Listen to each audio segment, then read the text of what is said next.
Zacarias, capítulo 3. Deus me mostrou o sumo sacerdote Josué, o qual estava diante do anjo do Senhor, e Satanás estava à mão direita dele para se lhe opor. Versículo 1. Representando muito bem o seu papel de acusador, Satanás se pôs em oposição ao ministério sumo sacerdotal de Josué. A expressão anjo do Senhor é uma referência ao próprio Jesus, o príncipe do exército do Senhor. Josué capítulo 5, versículo 14. O Senhor dos exércitos. Miguel, vosso príncipe. Daniel capítulo 10, versículo 21. A experiência de Josué se assemelha ao que está relatado no livro de Judas.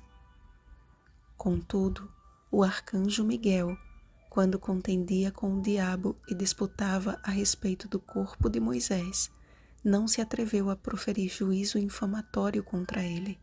Pelo contrário, disse: "O Senhor te repreenda." Judas, versículo 9.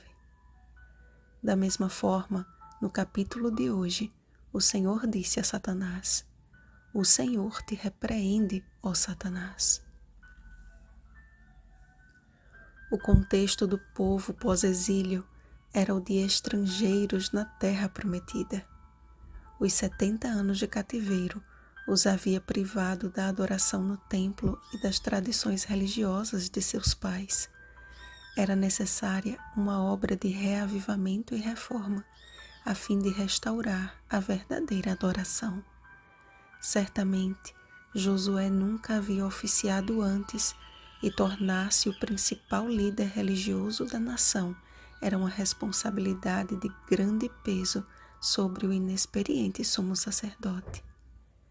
A quarta visão de Zacarias, portanto, se tratava da autorização divina para a restauração do ofício sumo sacerdotal e da promessa de proteção e aprovação de Jesus frente à direta oposição de Satanás.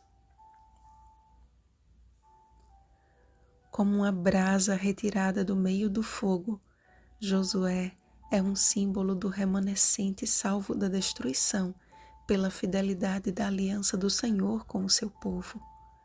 Suas vestes sujas representam as iniquidades do povo e a substituição dessas vestes por finos trajes e um turbante limpo, símbolos das vestes puras de Cristo e da salvação por sua graça. Apesar de ser uma visão direcionada a Josué, ela também aponta para o perfeito ministério sacerdotal de Cristo, o renovo, aquele que tiraria a iniquidade não somente de alguns, mas desta terra num só dia.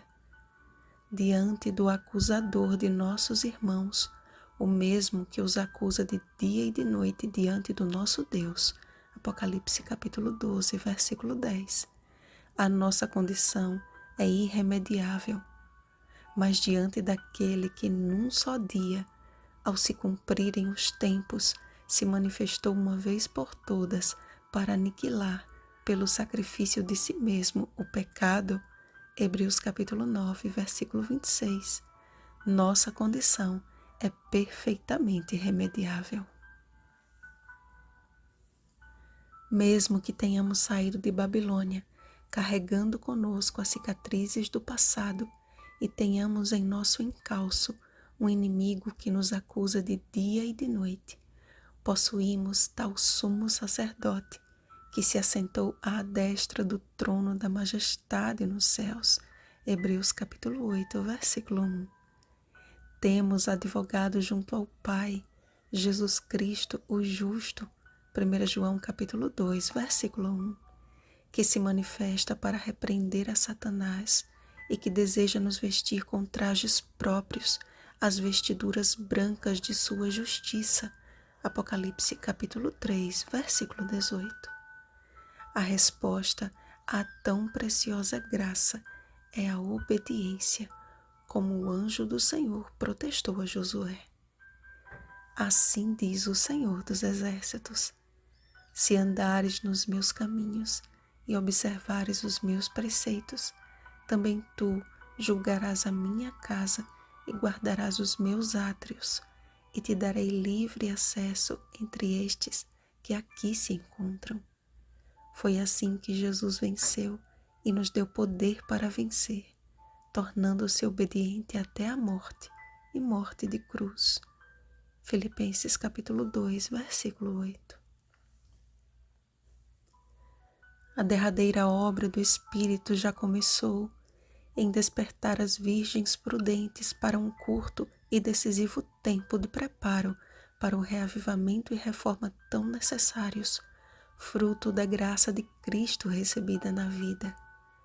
E como foi com Josué e na luta pelo corpo de Moisés, há um grande conflito sendo travado pela minha e pela sua vida.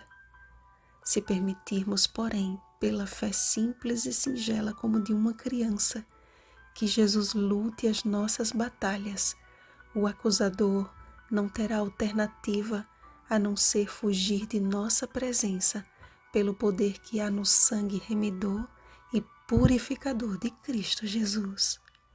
Somos sacerdócio real de Deus.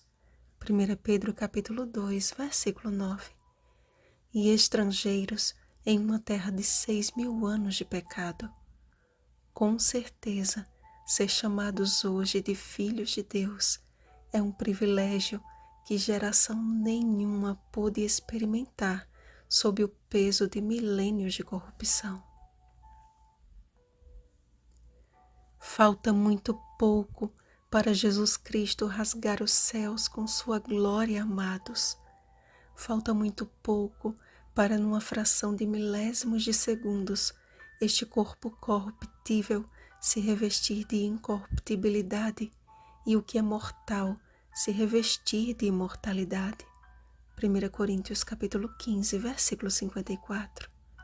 Falta muito pouco para estarmos em pé diante do trono e diante do Cordeiro, vestidos de vestiduras brancas com palmas nas mãos. Apocalipse capítulo 7, versículo 9. Falta muito pouco para o grande dia do Senhor, quando Ele tirará a iniquidade desta terra num só dia. Falta muito pouco para a pedra, uma pedra cortada sem auxílio de mãos, Daniel capítulo 2, versículo 34. E a pedra é Cristo, 1 Coríntios capítulo 10, versículo 4. Cumprir o seu propósito glorioso, estabelecendo um reino que não será jamais destruído. Daniel capítulo 2, versículo 44. Portanto, vigiemos e oremos, pois não sabemos o dia nem a hora. Mateus capítulo 25, versículo 13. Bom dia, sacerdócio real de Cristo. Rosana Garcia Barros.